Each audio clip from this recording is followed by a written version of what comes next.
This is Trend Following Radio, where great thinking comes alive.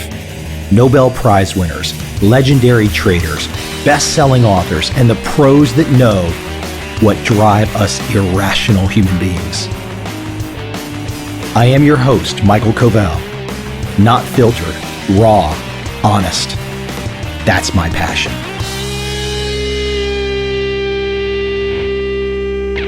Today in the podcast, I have Mark Miller. He's a computer scientist at Google. Early work in hypertext, and today, heavily involved in digital rights. Our conversations are wide-ranging and especially interesting as we look to the future, perhaps even a future after singularity. I hope you enjoy.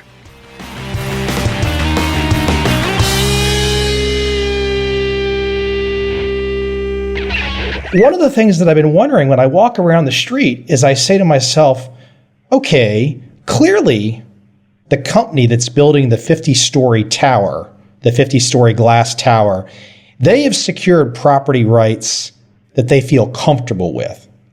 But then when I look across the street and there's kind of a rundown 2-story building, clearly very valuable property comparatively to the 50-story glass tower going up across the street, you say, well, does he have the same rights?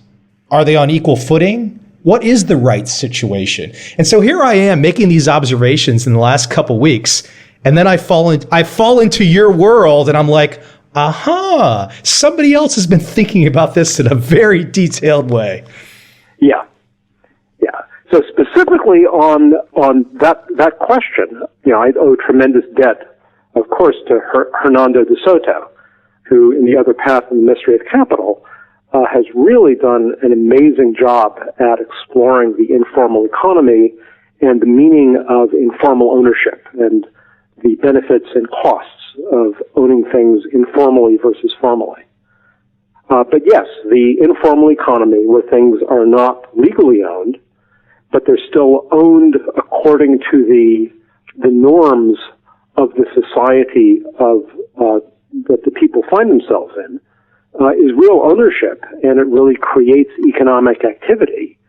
And within the extent of the society in which those norms are recognized, they really are property rights in the sense of the kinds of emergent economic activity that they enable and the benefits that flow from it. Now, before we jump into that, let me lay a bigger picture out. So where we're going with this right now, who knows where it's going to go, because you just some diverse things in your presentations. Awesome. But so let's just take third world developing countries and where property rights might not be as delineated as they might be in the United States of America, for example. So relying on your property rights to, for example, as collateral to expand, to grow, it gets to the bigger picture issue of why do some countries generate wealth greater than others? It's a lot of complicated big picture issues. But why don't you start from that perspective of laying out the big picture macro of what you were looking at, observing, and then we can kind of work backwards into some of the solutions that you perhaps see. Okay. So it really starts with Hernando de Soto's mystery in The Mystery of Capital, which I think he does an extraordinary job of pointing out the right question and giving us an approach towards answering. And I'm really, my work, I can really sort of couch it within de Soto's framework. So de Soto is starting with the observation I mentioned that the informal economic activity actually is economic activity, and the rights recognized by the informal norms of society really are property rights. So then he asks, why is it that the third world, that really where so much of this activity occurs in the informal sector, why is it stuck? Why is it not growing its wealth in the way that the process by which the first world grew rich? And the answer he comes to is very interesting. I'm not going to try to recapitulate the book, but just reframing it in the terms most relevant to me. It's the extent of the norms being informal, they're only local to each community. So the kind of trustworthiness of transactions and rights transfer at a distance. I'll explain what I mean by that in a moment. But but he focuses on the particular cases of where those kinds of the reliability of rights transfer at a distance, of contracting at a distance, enables the leveraging of property into capital, as he refers to it. So he says that in his terminology, the distinction he draws between property and capital is that, for example, a house that I live in, that all the people around me recognize as owned by me, a house that I can occupy, that I can even trade to other people in my village, that's property. A house that I can mortgage to a distant bank somewhere else, or a distant lender somewhere else, so that I can turn my right into investment that I can use to invest in a startup company or whatever. That means that the house is capital. I mean, I've turned it literally into capital that I can invest, and it's that conversion of rights that are recognized in a local property sense into rights that I can use as a basis for contracting with distant, impersonal entities that I have no personal connection with, that are distant from my village. Hey, Mark, can you put some scope on that? Where? I know this is very abstract. Well, I'm saying where in the third world, if we were to put a monetary value on this informal property that really can't be used as capital, what are we looking at in terms of numbers, do you think? Okay, so in The Mystery of Capital, Hernando de Soto did some informal surveying of the third world and just tried to do some back-of-the-envelope estimates of just the value of the land property itself that was, I remember it was the land property. Since you read my paper more recently than I do, you probably remember which one this is. There was the land property and there was the buildings. And I remember he left one of them out of the calculation. So I think maybe it was the buildings that he included in the land that he left out, but it might have been the other way around. But in any case, adding it all together in kind of this back-of-the-envelope way and saying, okay, if this were formally owned, what would its value be? It was, over the set of countries that he surveyed, he was estimating several $1 trillion. And it was something like, if I remember correctly, something like a third of the total value of all U.S. publicly traded companies combined. Basically, they're just locked out of using leverage. Right. That's right. And the reason that they're locked out of using leverage is, this is where this trustworthiness of transactions at a distance, the reason they're locked out of using leverage is, let's say that by the norms of my village, I own a building, but there's no formal legal record of it in some other registry somewhere else. Now, I go to some distant lender like a bank, and I want to use it as leverage to get a loan. Well, the bank has to ask itself, if I need to foreclose on this property, how can I be confident that I can actually do so? And the answer is that they can't. It's just, given the mechanisms of the informal economy, it's impossible to gain that confidence. And in fact, the lack of confidence is justified because, in fact, if at some later time it comes time to foreclose, there's no reason why the village would honor, in terms of changing its norms, that the bank now owns the building, without having established within those norms that the norms recognize the mortgage contract itself and maintaining that recognition over time. So everyone can see the problem pretty fast. Right. So that's why, in De Soto's analysis, the third world informal economy is stuck. And now here's where De Soto and I part ways, which is De Soto is advocating and has gotten tremendous success at solving the problem by bringing informal property into the formal economy. In the standard ways that we would be thinking, which is government being involved and government caretaking, essentially?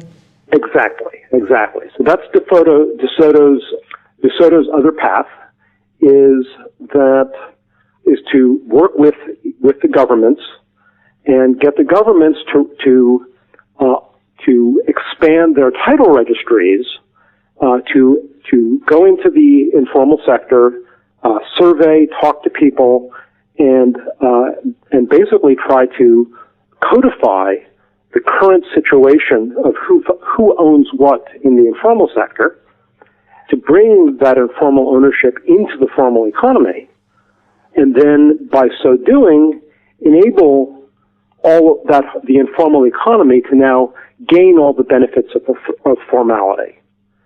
And that's a fine program. I support that program. I encourage it to continue, but it's got tremendous friction to it because it's the tremendous friction of working with government. Yeah, the execution of that is terribly tough for a third world country, a developing country. Yeah, and it's terribly tough on a large number of dimensions.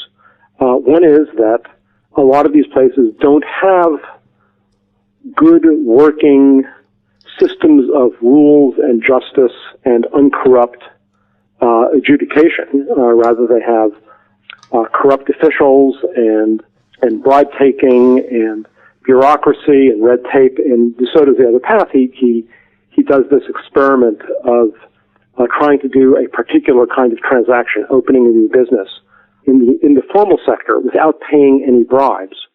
And he does that in New York, where it takes a small amount of time. I don't remember how long. I think a few days. And he does it in Peru, where he actually lays out a flowchart of all the steps that his group had to take. He's put up a group that was basically working full time to just get a license to open this new business.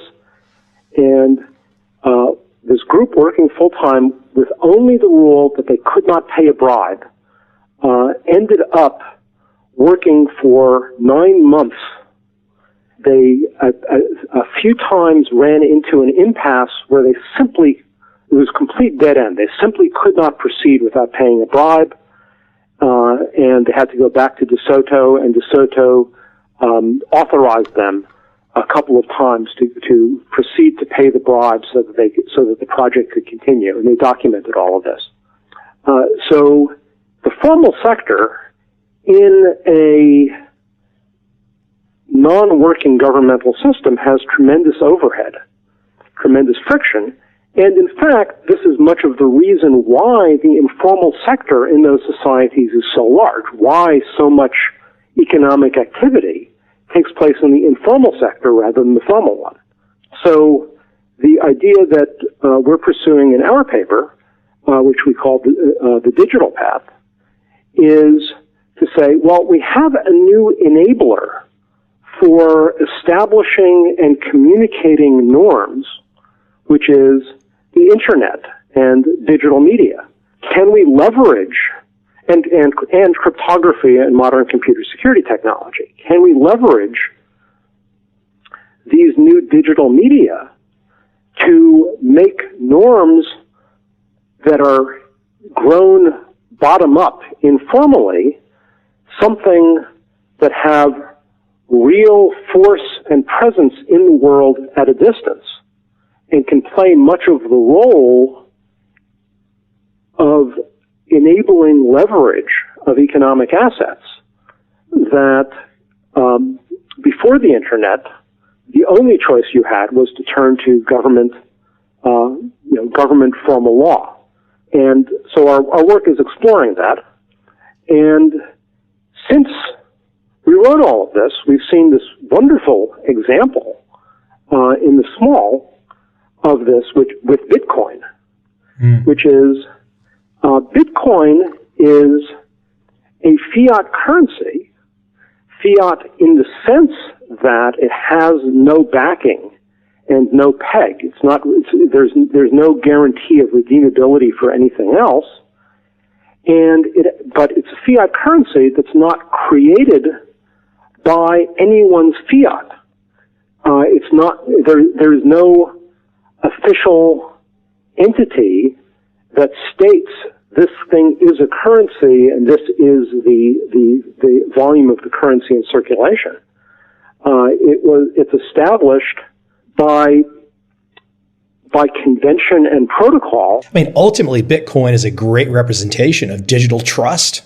Yeah, but and so it's digital trust, and it's simply the logic of the protocol guarantees that the logic of the protocol creates a set of interlocking incentives, and assuming the incentives work, and they have so far, then within that set of working incentives, you have a guarantee that the Bitcoin is conserved through transactions, that you can't get double spending, that it's basically this form of property that you can transfer from one to the other, and furthermore, you're guaranteed that the total volume of Bitcoin will never exceed 21 million units.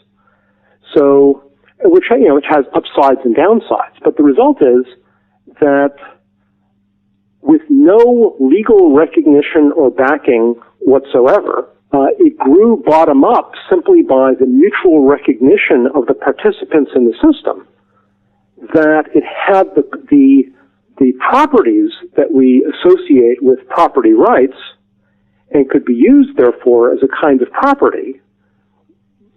But if you get cheated or lose your Bitcoins or whatever, you have no legal recourse, that you have to use the logic of the protocol and your own ability to protect your private key in lieu of legal recourse. And that certainly has downsides. People have lost tremendous amounts of money by just forgetting a private key, or by having their computer hacked into and having a private key stolen. And once that happens, it's gone, and there's nothing legal recourse can do about it pretty much right now, and possibly, realistically, possibly not ever. But on the other hand, you avoid all of the friction of bad legal systems, and also the friction, in the case of Bitcoin, of government inflation of the currency, of government manipulation of the volume of currency, etc. So it's a nice example in the small, specifically in regards to the role of money, of using the new digital media to create an interlocking set of norms that can extend across the world, be self-enforcing by a system of interlocking incentives, and not need or even be able to make any use of government coercive apparatuses to enforce legal norms. Can I add in there, Mark? So I think what's also interesting about where you're going, and I've seen this in my world, is it's so frustrating in our developed world that you can have a contract and somebody can break the contract with a fancy attorney or just a little bit of moxie, or they think they can just do it and whatever, break the contract, and then they're still in the game. And I think what's nice about where you're going in your research, your work, your paper, is what we're talking about is a contract that all parties can believe in. And as you point out, it's interlocking. It connects people together in a trust system that doesn't really allow one to go breaking it. Am I going down the right path? You're going down exactly the right path, yes. Yes. That's exciting. Yeah. Yeah. So the other really important concept here is the concept from Nick Szabo of the smart contract.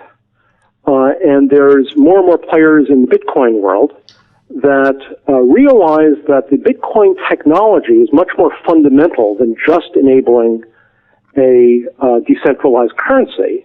It also enables decentralized smart contracts. Bitcoin was actually designed to do so from the beginning, but the potential to do so is only now being realized by startups like Ethereum, for example. So the basic idea of smart contracts is that you create you create a contractual arrangement among a set of parties that wish to be contracting with each other, and the representation of the contract is essentially program code. There's an analogy that I like to use that I think fits it very well, which is that a contract is like a board game. That when you and I negotiate a contract, what we're doing is we're mutually designing the rules for a game that we would both be willing to play.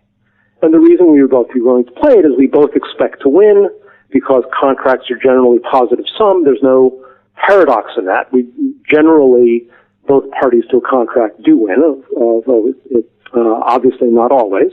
But that's the reason why we engage in contracts, is so that even though we don't trust each other, by binding ourselves to the contract, by deciding to mutually play this game, we can both walk away typically with more than we started with. When computers represent board games, the simplest form of that is what's called a board manager. So a board manager for chess is not a program that plays chess. It's just a program that ensures that the only moves that are taken are legal moves, and it maintains the state of the board. So, for example, a board manager for chess is one where you and I might both sign on to a site that runs such a board manager. Now you and I can play chess with each other, and all the intelligence for playing chess, all the judgment, is just you and I, and the board manager just has this very, very simple job of maintaining the state of the board and ensuring that only legal moves are made. So you can see many contracts can be phrased in those terms, that at every step, the moves that are legal is according to the state of the contract, and each one of us, by making, when we choose to make one of the moves allowed to us, change the state of the contract, and the resulting new state of the contract changes which moves are then legal. Simple example would be an options contract, where the initial state of the board, let's say you're offering the option, and I've bought the option. So what it means for me to have bought the option is I'm now in a game where up until a deadline, I'm able to buy the asset for the agreed upon amount of money. That's an allowed move. I also have the allowed move of simply not doing that until the contract expires. And once the contract expires, then depending on the precise nature of the option, let's say you have the ability to withdraw your good from the offer, but you don't have that ability before the option expires. So that's just a very, very simple example of thinking of a contract in terms of a board game. I'm sure the audience is already imagining where you're going with this, with the idea of digital trust, essentially, for property rights. It's exciting as hell, because if you can get around the idea of government throwing a monkey wrench in things, and governments that perhaps don't have the same foundations that many Western governments, I mean, this really opens up a Pandora's box. And I think maybe some people are thinking this is pie in the sky, this is many, many years off. But I would challenge back and say, hey, look at phone technology in the third world and developing world. They didn't necessarily lay landlines everywhere. They just gave everyone a cell phone. Exactly, yes. There's this leapfrogging effect, which is because they didn't have a working landline system, when cell phone technology became available, in many places in poorer countries without working landline systems, it was actually adopted more explosively than it was in the first world, because in the first world, it was a smaller improvement over the working infrastructure that we had. So working landline infrastructure, you can just substitute that for working legal infrastructure. In the first world, we have a mostly working system of government and law, fair adjudication, and rights of contract, and obviously it leaves much to be desired compared to the way it should be. There's been tremendous erosion of the right of contract over time. There are many contracts, as you say, where you can wiggle out of the contract. How big your war chest is, and who's your law firm often. Yeah, But altogether, certainly compared to many other places in the world, it's working in the developed world. And that's much of why the developed world is so much richer. And places that really don't have that uncorrupt support for contracts should be able to adopt this kind of technology much faster. And once again, we see that with we see some indications of that with Bitcoin. It was in the euro debt crisis in Greece and Cyprus led to a sudden surge in Bitcoin. There was altogether, it's still the case with Bitcoin that most of the adoption in terms of trading is in the U.S., but we also see that because of the inhibition of independent money by the U.S. legal system, that many of the Bitcoin businesses are actually incorporated outside the U.S.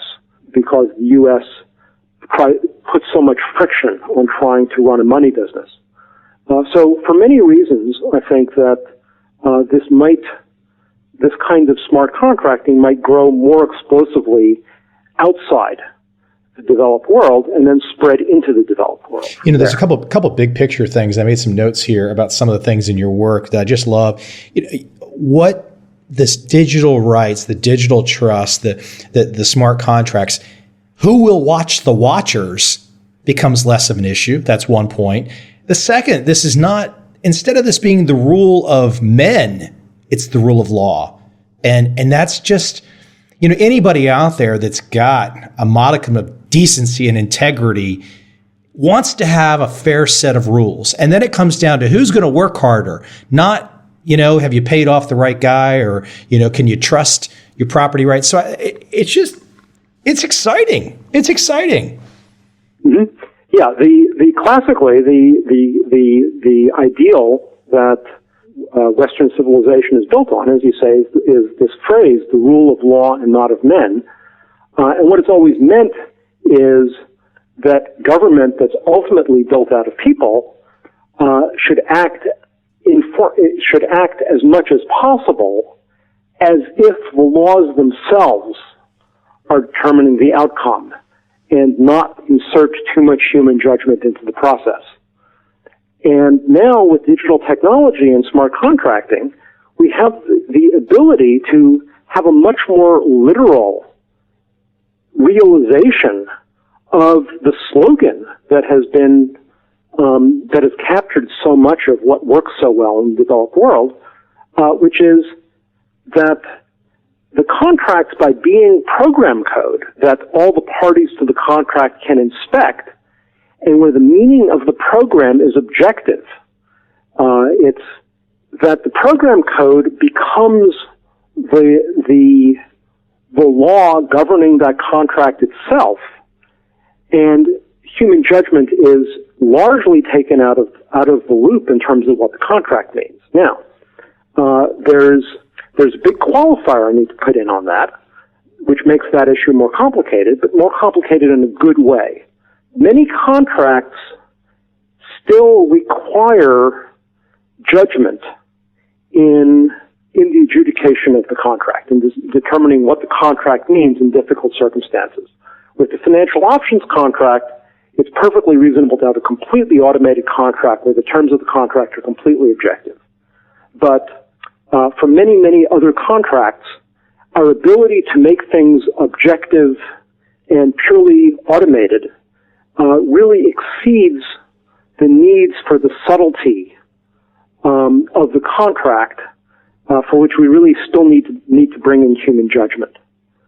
So the very first smart contracting system, Phil Salen's American Information Exchange around 1991, it, I think, drew perfect balance here with what I call the split contract, where the contract, as you and I would negotiate it, has two components. One component is the classic smart contract in the Nick Szabo sense, the purely automated contract that that's program code that's executed by a machine that determines the outcome of the contract in a purely automated manner.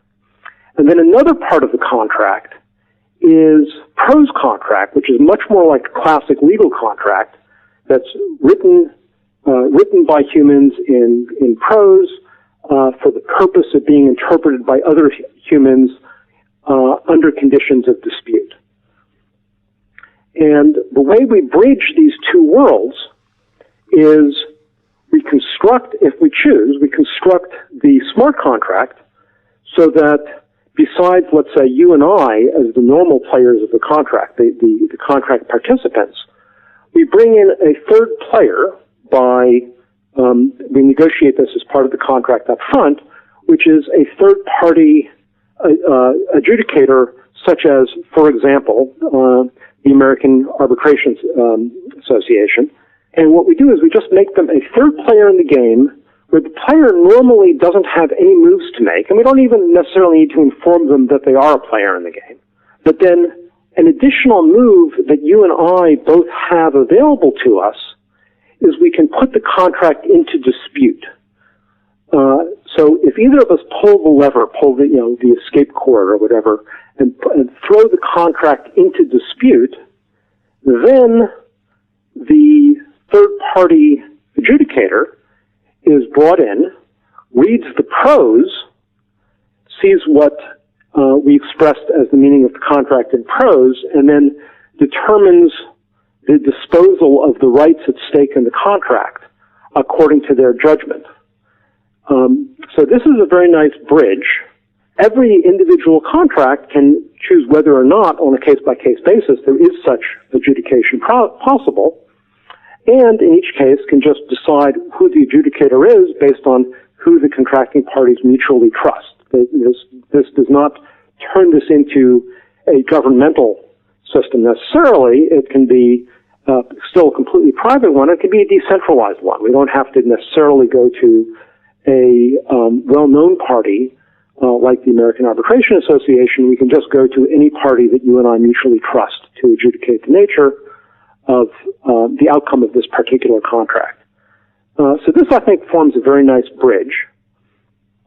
And it means that we can, when we negotiate the contract, we can try to approximate in the automated contract as closely as possible the contract that we mean, and only have to resort to the prose contract when, in those edge cases where the outcome of the automated contract did not sufficiently approximate the outcome of the real contract as we intended it, that only human judgment could interpret.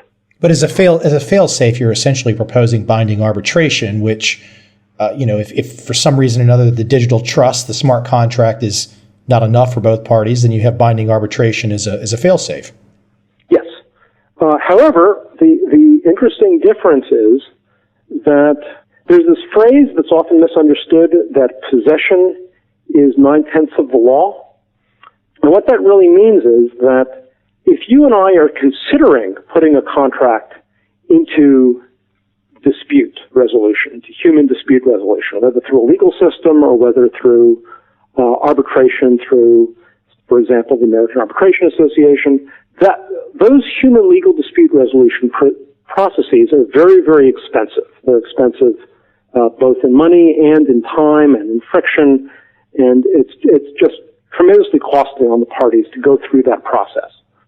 So what possession as 9/10 of the law is about is that a bias on our decision-making as we're deciding whether or not to take the contract into dispute resolution is we both know that if we don't take the contract into dispute resolution, or we settle before the dispute resolution process is complete, that whatever the facts are on the ground of physical possession becomes the disposal of the rights at stake in the contract. So as we proceed to consider dispute resolution, that biases the outcome. And to the degree that the outcome of physical possession is different than the outcome of that would happen from arbitration, one of us has an incentive to push forward, and that becomes a lot of the game theory, if you will, around whether or not to dispute contractual arrangement, whether or not to bring it to human dispute resolution. And what we're really talking about the edges here, because if for your ideas to really take hold and take root, we want the vast majority of smart contracts to be essentially not going the direction we're talking about. This is kind of the edges, the problem situations. Mm-hmm. But the thing is, for many contracts, they won't need such an escape clause, but many contracts will, especially at first, as we're learning over time how to automate more and more of the contractual terms we care about. And initially, we even have bugs in our attempts to codify contractual terms in software code. I think this is a very important transitional bridge. I think the transitional bridge gets less important over time, but in order to arrive at the world in which it's less important, you have to go through the world in which the bridge is more important.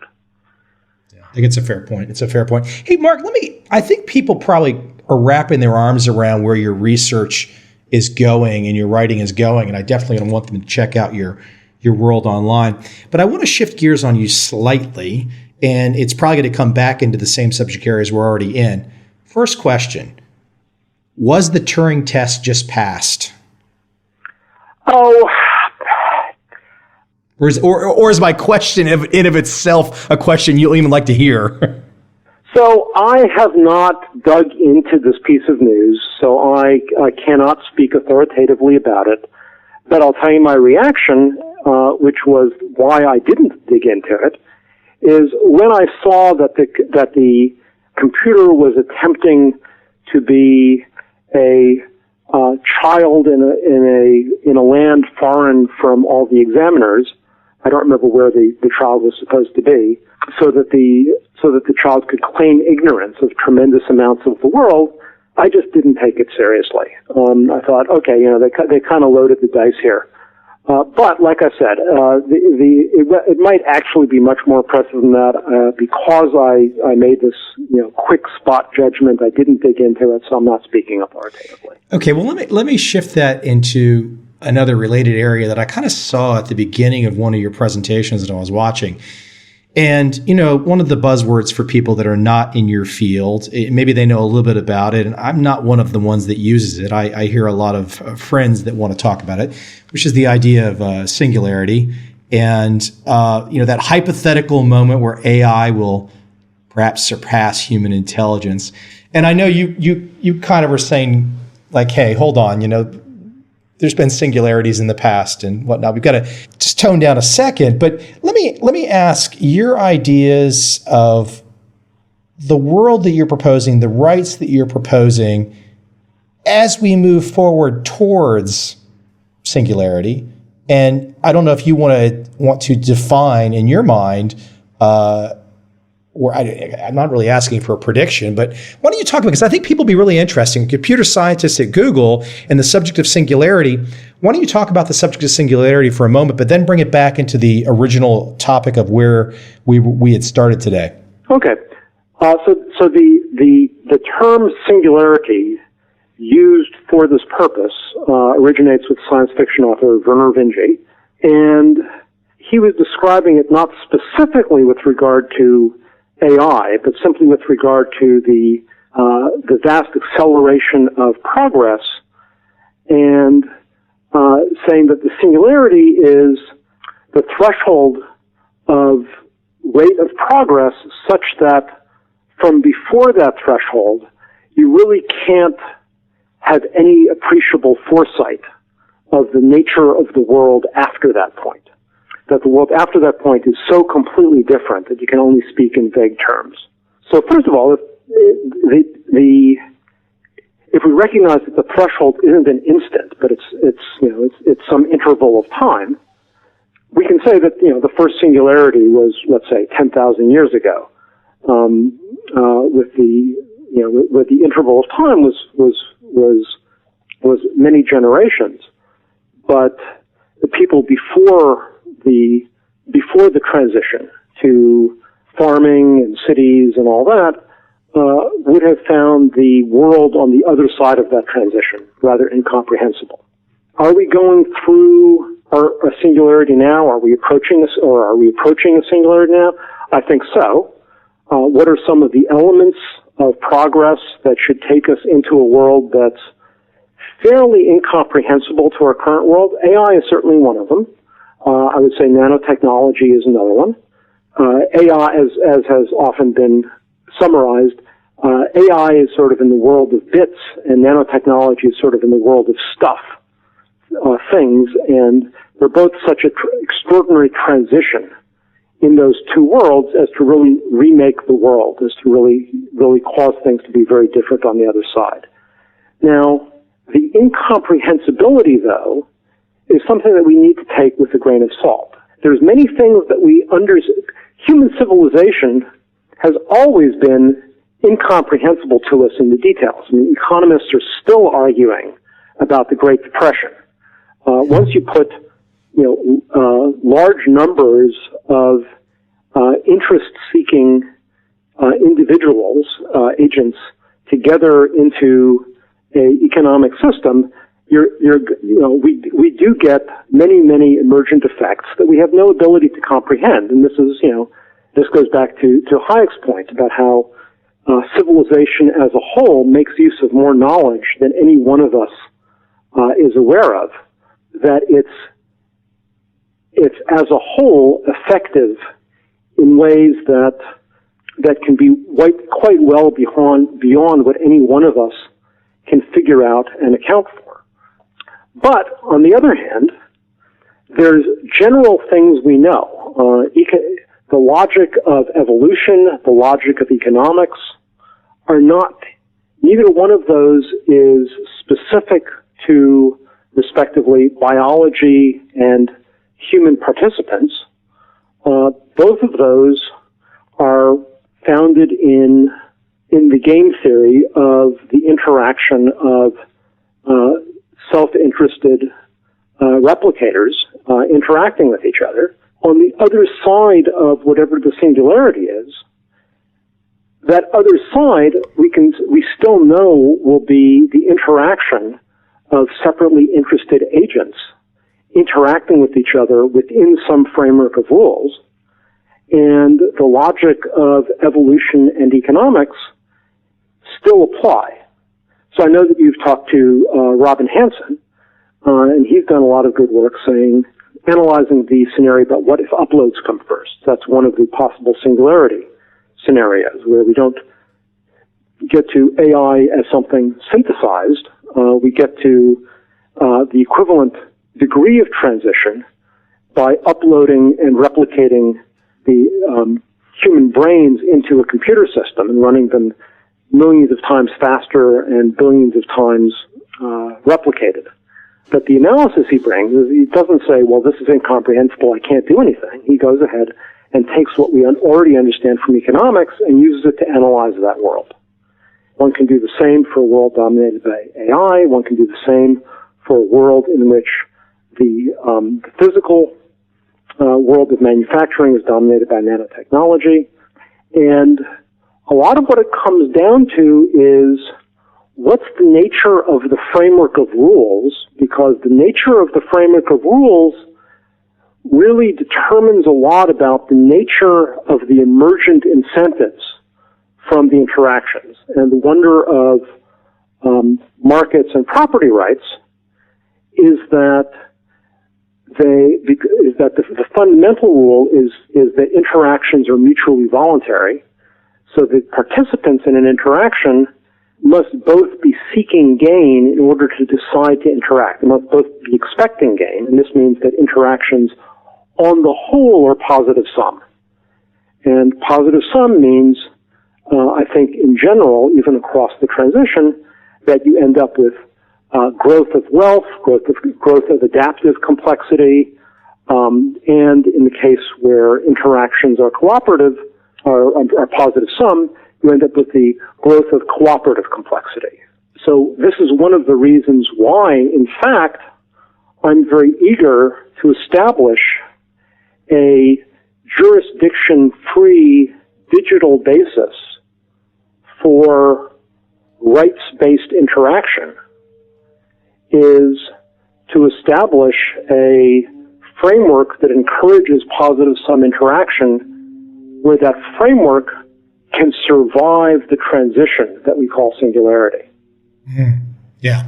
Mark, have you thought about your work, your direction with e-rights? Have you thought about this when it comes to markets? Because if I look at the fall of 2008, there were some really, in my mind, some terrible things happened in the fall of 2008. Government intervention, whether one was on the winning side or the losing side, but government intervention coming in and letting some banks go under and protecting some banks, and and then if I look at the last 4 or 5 years, and some people are going to say, "Hey, Mike, that's just your opinion," but I think, frankly, there's no doubt in my mind that if there wasn't a certain central bank policy right now, equities would probably be priced at something different. So I look at the smart contracts and the thinking that you're laying out. I was like, boy, this would be really nice if everyone around the world could trust markets that could not be manipulated, that literally you had to come in and play ball.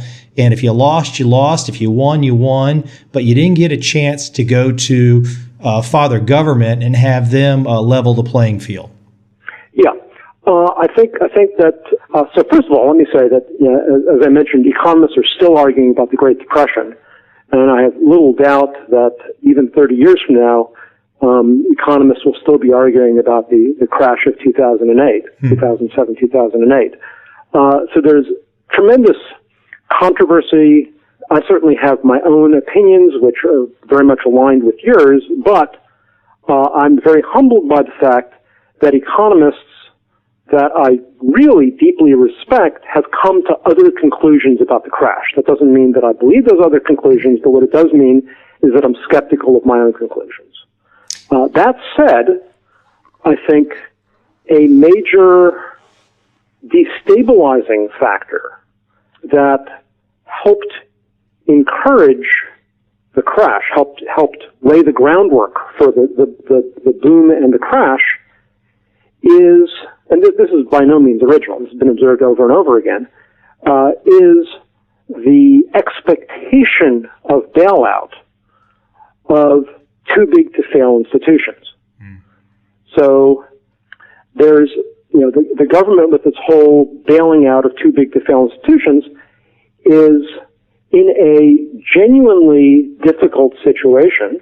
I think we need to recognize it's not just stupid and corrupt. It's actually a genuine difficulty, which is if at the time that these things are failing, if the government with the power to bail them out holds back and doesn't bail them out, then you can get a tremendous crisis as you get cascading failures. And what's on the other side of such a cascading crisis can really be quite bad, and can be quite bad to the extent that the rules of the game come to be different, since the rules of the game themselves are founded only in majority opinion under democracies, and that majority opinion can be swayed by a real change in economic circumstances, as we saw following the Great Depression. Sure. So on the one hand, there's, I would say, good reason to be very scared about not bailing out these institutions once you're in a crisis. But the flip side of that is when you're not in the crisis, the fact that everybody knows that the bailouts will happen when you are in a crisis puts these institutions into a heads I win, tails you lose type of game, where they get all the upside of the risk, and society at large pays the downside of their risk. And that encourages cascading risk-taking to the point that it creates exactly the crisis in which the bailouts are necessary. Now, you remove, to the extent to which you can remove the possibility of the government bailing out financial arrangements from the picture, to the extent that you can do that, and even with smart contracts, I don't know to what extent you actually can do that, because the government can still just sort of flood various institutions with wealth that they've acquired in the way that governments acquire wealth, independent of what the smart contracts say the outcomes are. But hypothetically, if you can remove the possibility of those government bailouts from the system, then on the one hand, you create a danger of the cascading failures that the bailouts would prevent, but on the other hand, you don't create the expectation of the bailouts, which means that all the participants understand that they have to absorb the risk for their own bets, and that deters them from making bets that are as risky. So the likelihood of ending up in a situation where the bailouts are needed becomes much less. So it's sort of like the logic of mutually assured destruction. Once one party launches a first strike, is it really in the interests of the second party to launch a second strike and wipe out the world?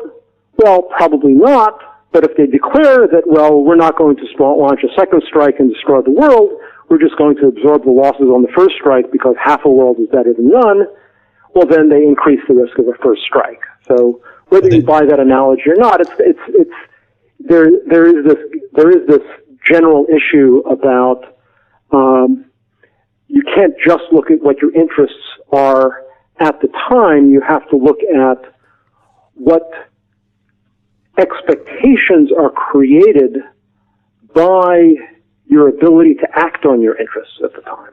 I think it gets into one of the reasons that many Nobel Prizes in economics have been handed out for game theory in the last 20, 30, 40 years. If we allow ourselves to go that direction, look, we're a little bit pie in the sky here right now because I grew up in the Washington, D.C. area, and those folks are not about to give up power anytime soon. But I think in our conversation today, if people really start to ponder this, that technology really does offer us a way to find perhaps more fairness, more transparency, more rights that actually mean something in a way that's transferable around the world. And that's just terribly exciting. Look, for example, the country I'm in right now, I know foreigners are not allowed to buy property. That's controlled by the government. And perhaps in the future, some of these more basic things, buying property, participating in the market structures, if folks like yourself are leading the charge, and perhaps we get an adoption that happens fast at some point in time, just like the idea of cell phones adopting fast in the developing world. And I just think the idea of digital rights breaking apart crony capitalism and perhaps getting us to a true form of capitalism we can all believe in, really, that's kind of nice and exciting. Mm-hmm. Yeah, and I think these things can happen much faster than people expect once they start happening. I was involved in the early history of hypertext, and that's, I think, a very nice example. Many forms of, many occurrences of progress we've seen follow this kind of path, where the idea of hypertext was born in Vannevar Bush's paper in 1945, As We May Think, published in The Atlantic. Vannevar Bush was President Eisenhower's science advisor, and he wrote this paper laying out this vision of what we now call hypertext, all based on microfilm technology. It wasn't really implementable with microfilm technology, but it was a vision of how he imagined people would interact with information. Ted Nelson and Douglas Engelbart both remember as children reading the Vannevar Bush article. They went on in the 60s to expand on the first hypertext visions, Douglas Engelbart with the augment system, Ted Nelson with the Xanadu system that I was involved in. And hypertext went on for a very, very long time, and it was easy by, let's say, the mid-'80s to think, well, look, this dream's been around since 45. It hasn't happened yet by the mid-'80s. Maybe it's just a pipe dream. It's never going to happen. And then by the mid-'90s, hypertext had completely taken over the world, and by 2000, it had completely changed the world. As you map that out, though, even going back 40 years, so I can remember goofing around on AOL dial-up connections as my first internet experience in 1994. But, once Netscape went public in August of 95, the growth of everyone needing a website, 1994, 1995, and it was like instantaneous. Even though you lay out the foundation over 40 years, when it came time to execute, it happened overnight. Mm-hmm. That's right. And I think, and so there can be this long lag period where it keeps not happening, and you can't really tell why it's not happening, and then suddenly it happens and it's explosive. And you can't really tell, looking back on it even, what was different between the time it wasn't happening and the time when it happened explosively. I mean, you can come out with post facto rationalization, but can you come out with anything that makes enough sense that you can tell that it can help you predict for the next one what the difference is between when it doesn't happen and when it does happen? And I think the answer is no, that when something just logically makes sense and has a compelling case for it, and has network effects. I think the network effects just say that once it starts happening, it can grow explosively, but it doesn't really tell you when conditions on the ground have changed enough that the explosion can start. Yeah. I got one last question for you, and you kind of actually were already going there. I was kind of surprised you go there, but so I was watching 2001: A Space Odyssey the other day, and clearly somebody was imagining FaceTime long before we all had FaceTime. But is there, for a guy who's been a computer scientist for a long time, and you've been seeing advances before they happen, knowing things were possible, and then you're pointing out we kind of have to wait, and we don't know when it's going to happen. There's got to be some frustration on your end sometimes, and you're like, "Gosh, I know this is possible. We could be doing this right now, and I have to wait." And we all don't get to live forever yet. So yes, it's tremendously frustrating to be in one of those pre-explosion times and not knowing, is the explosion going to start tomorrow, or is it going to, or are we still another 40 years off? It really is that uncertain. John McCarthy, one of the founders of AI, was once asked, many years ago, how long till we have a full artificial intelligence? And he said, somewhere between 400 and 400 years. I think this question was posed to him in the 60s. And I have to say that's the most realistic answer to that kind of question I've ever heard. It really is that uncertain. The error bounds really are that large. You would be foolish to be confident that it wasn't going to happen in 4 years, and you'd be foolish to be confident that it was going to happen before a few hundred years. Back in the 60s, you really don't know. Nowadays, we've made enough more progress and have enough more understanding that I think we can we can responsibly bound the error bars somewhat narrower, but still, it's a tremendous set of error bars. And same thing for taking financial transactions out of the realm of human-administered law and transferring them into the realm of digital contracting. 400 years? I think it's going to be less than 400 years, though, on that one. I think we could bring the bounds down, don't you think? Well, maybe not. As you say, the people whose interests are threatened aren't going to let go lightly. Yeah. So in this case, it's not purely a technological struggle. This one is, to a very, very large extent, a political struggle. Political struggles are complicated in ways that I only dimly understand, and I think, honestly, that everyone only dimly understands. If you go back to 1987 and look at people trying to foresee political outcomes, in 1989, communism started falling apart and was essentially dead by 1992. In 1987, who predicted it?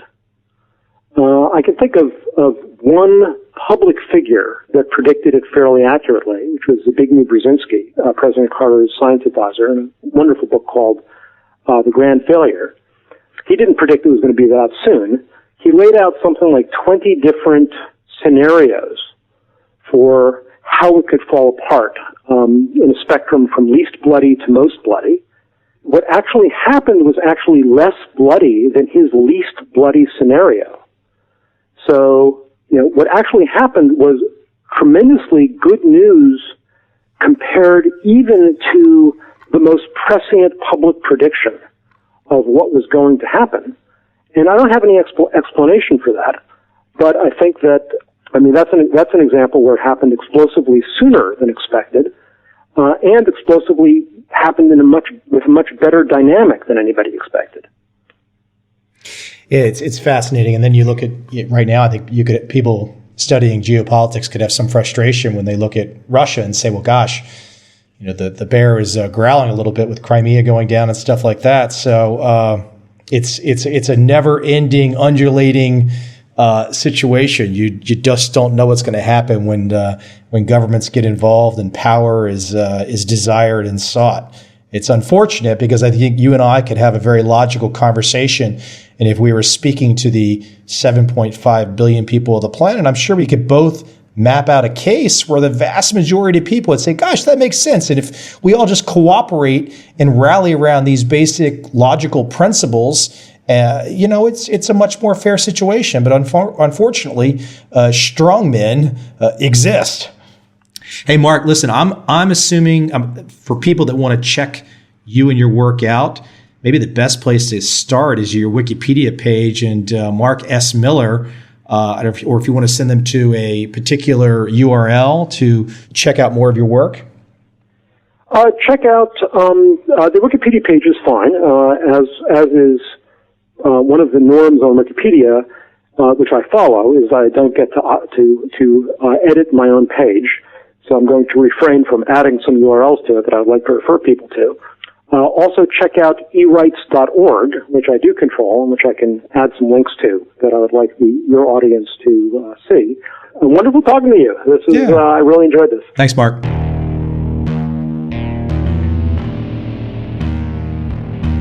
I see a time when those awake will understand how to make money in up, down, and surprise markets. Whether new trader or experienced, college student or financial advisor, protecting against a crash or just trying to make a lot of money, trend following offers everyone an answer in uncertain times. To get started immediately, send me an email, michael@covel.com. I will send you the right trend following steps to take along with my free video.